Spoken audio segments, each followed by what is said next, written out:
Study classes में आप सभी का स्वागत है। मैं आरपी अवस्थी आप सभी प्रतियोगी छात्र एवं छात्राओं को नमस्कार करता हूं। तो हम पढ़ रहे थे संस्कृत व्याकरण और संस्कृत व्याकरण के अंतर्गत पढ़ रहे थे प्रत्यय प्रकरण। तो पिछले लेक्चर में आपने पढ़ा था क्षत्रिय प्रत्यय, आज मैं आपको पढ़ाऊंगा शानच प्रत्यय। तो आइए पढ़ते हैं शानच प्रत्यय। हमारा विषय है संस्कृत व्याकरण।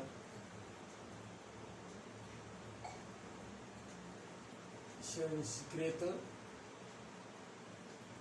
व्याकरण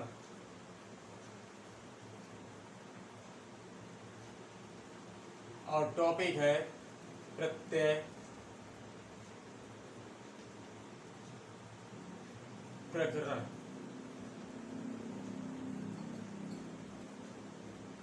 तो आज हम इसके अंतर्गत पढ़ेंगे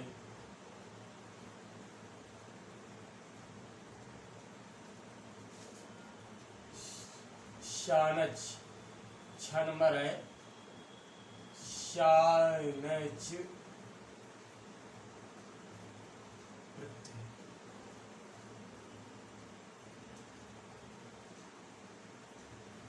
इसे नियम व विशेषताएं देखते हैं। तो पहला नंबर है इस प्रत्यय का प्रयोग, इस प्रत्यय का प्रयोग लट लकार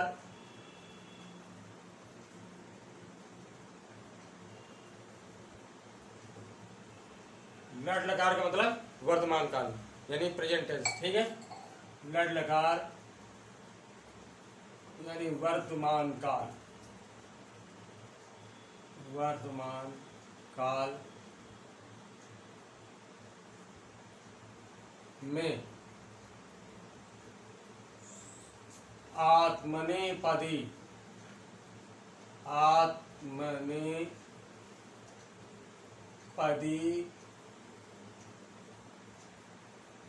आत्मनेपदी क्या होता है? मैंने पिछले लेक्चर में बताया था कि जिन क्रियाओं का सीधा प्रभाव कर्ता पर पड़ता है, ठीक है, जिन क्रियाओं का प्रभाव सीधे कर्ता पर पड़ता है आत्मनेपदी धातुएं कहलाती हैं।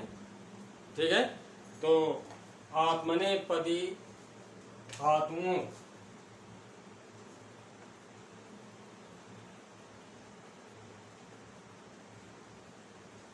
के प्रथम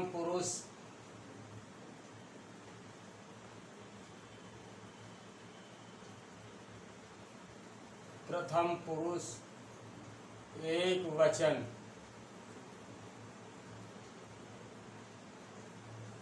में किया जाता है। ठीक है, किया जाता है। अब सवाल बनता है कि शानच प्रत्यय का प्रयोग किया जाता है तो लट लकार प्रथम पुरुष एक वचन में। क्लियर हो गया? दूसरा बिंदु क्या है?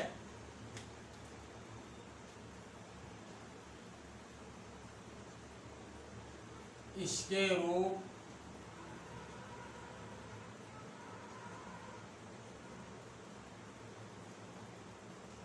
ते हटाकर, यानी आत्मनेपदी जो धातुएं हैं उनके प्रथम पुरुष एक वचन से ते हटाकर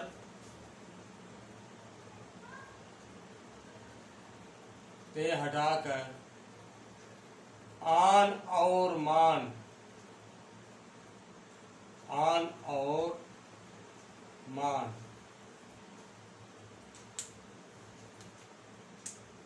सॉरी ऑन लिखा नहीं मैंने, आन और मान, आन और मान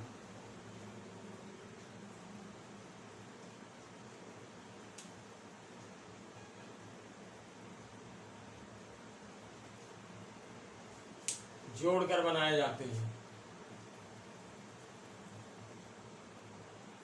जोड़कर बनाए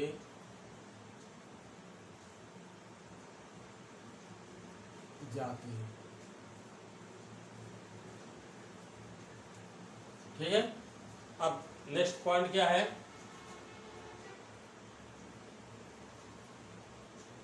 इनसे बने रूप या इनसे बने शब्द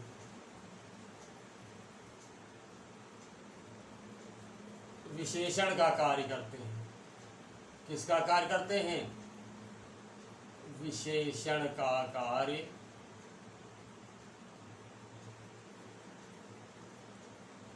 करते हैं। ठीक है।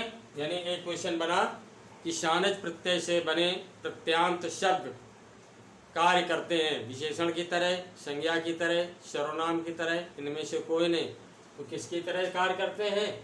विशेषण की तरह। क्लियर हो गया?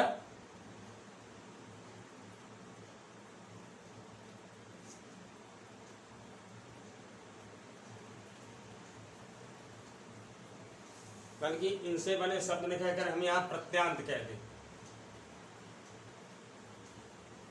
प्रत्यांत शब्द जो है यानी प्रत्यय के अंत का शब्द, प्रत्यांत शब्द विशेषण का कार्य करते हैं। ठीक है।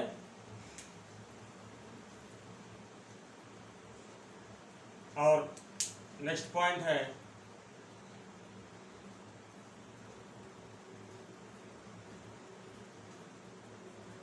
इनके रूप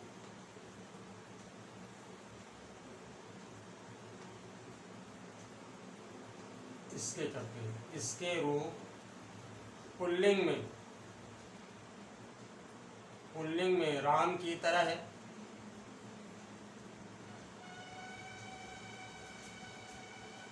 राम की तरह। ठीक है। स्त्रीलिंग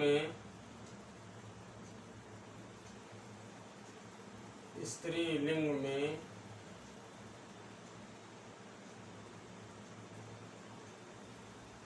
रमा की तरह।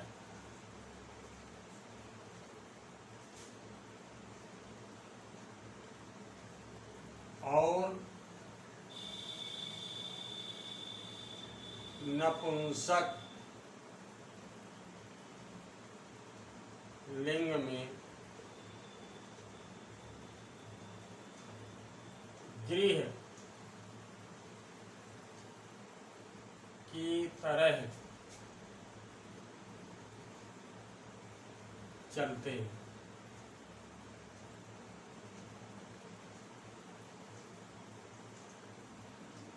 ठीक। तो यानी शानच प्रत्यय के प्रयोग से जो रूप बनते हैं वो पुल्लिंग में किसकी तरह चलते हैं? राम की तरह। ठीक है। पुल्लिंग में राम की तरह, स्त्रीलिंग में रमा की तरह। स्त्रीलिंग में रमा की तरह और नपुंसक लिंग में किसकी तरह चलते हैं? गृह की तरह। अब यहाँ एक क्वेश्चन बनता है कि शानच प्रत्यय के प्रयोग से बने हुए रूप पुल्लिंग में किसकी तरह चलते हैं? उत्तर मिला राम की तरह। सॉरी, पुल्लिंग में किसकी तरह चलते हैं? राम की तरह। स्त्रीलिंग में किसकी तरह चलते हैं? रमा की तरह। और नपुंसक लिंग में गृह की तरह। ठीक। अब आइए इनसे बने हुए शब्द देखते हैं। तो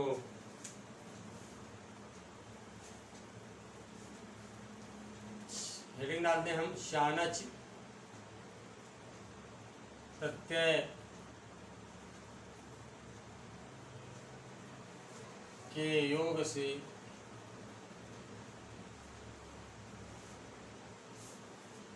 बने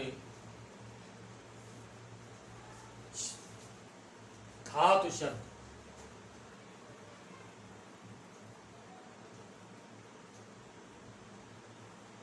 ठीक, धातु का मतलब क्रिया। ठीक है, तो शानच प्रत्यय के योग से बने धातु शब्द। अब यहाँ हम लेते हैं धातु। धातु का अर्थ, ठीक है। फिर इसके बाद प्रत्यय, हम प्रत्यय कौन सा लगा रहे हैं, और प्रत्यय से जो शब्द बनेंगे यानी पुल्लिंग के क्या शब्द बनेंगे, पुल्लिंग, स्त्रीलिंग,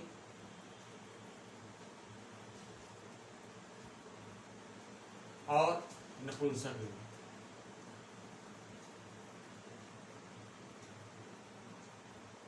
नपुंसक, ठीक, क्लियर हो गया। अब पहली धातु है हमारी लव। लव माने होता है लाभ। प्रत्यय है हमारा शानच। तो देखिए यहाँ पहले ही आप पढ़ चुके हैं कि आन और मान जोड़ करके शब्द बनाए जाते हैं। ठीक है, आन और मान। तो अब लव में जब मान लगेगा तो लव मानः, ठीक है, लव मानः, लव मानः, लवमान,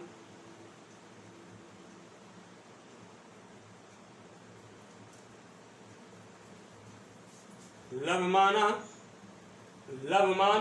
अब देखिए आन निकल रहा है ना, और लवमानम, लवमानमु,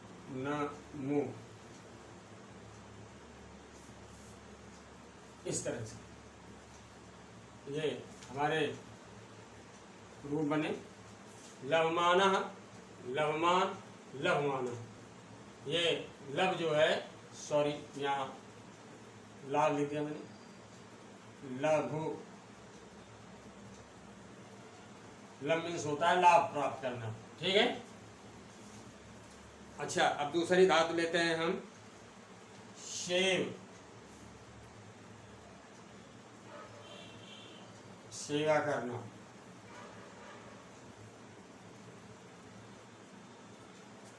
अंग्रेजी में भी ये क्रिया है, yes A V E, save. Save means होता है बचाना, बट यहाँ पर क्या है, संस्कृत की धातु है, क्रिया है सेवा करना। तो जब शानच प्रत्यय लग जाएगा तो क्या बनेगा, सेव मानः। शानच प्रत्यय हम प्रयोग कर रहे हैं, सेव मानः।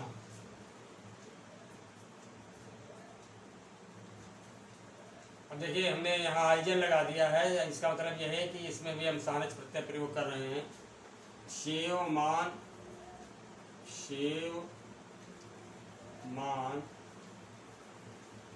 और सेव, सेव मानम। ये क्लियर, समझ आ गया। अब वृद्ध, वृद्ध माने होता है बढ़ाना।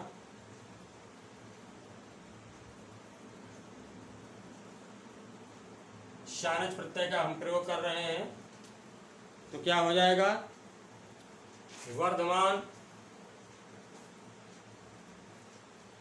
वर्धमानः, वर्धमान,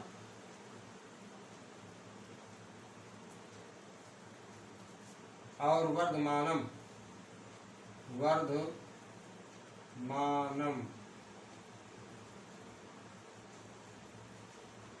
ठीक है, अगली धातु हम देखते हैं, पठ। पठ माने जानते ही हो पढ़ना, शानच प्रत्यय हम लगा रहे हैं तो क्या हो जाएगा, पठमानः, पठमानः, पठमान और पठमानम, पठमानम।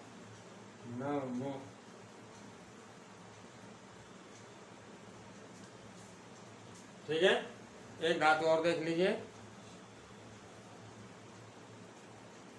याच,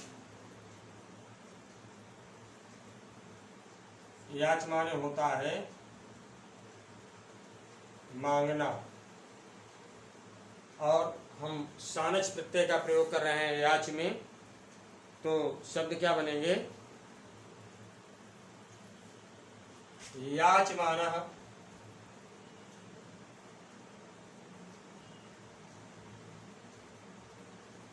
याचमान,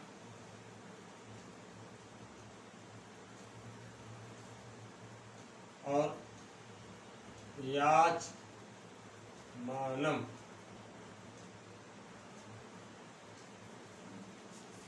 तो इस तरह से सानच प्रत्यय समाप्त समझ में आ गया होगा अच्छे तरीके से। यदि कहीं कोई दिक्कत है तो प्लीज़ कमेंट करके पूछिए, मैं समाधान करूंगा।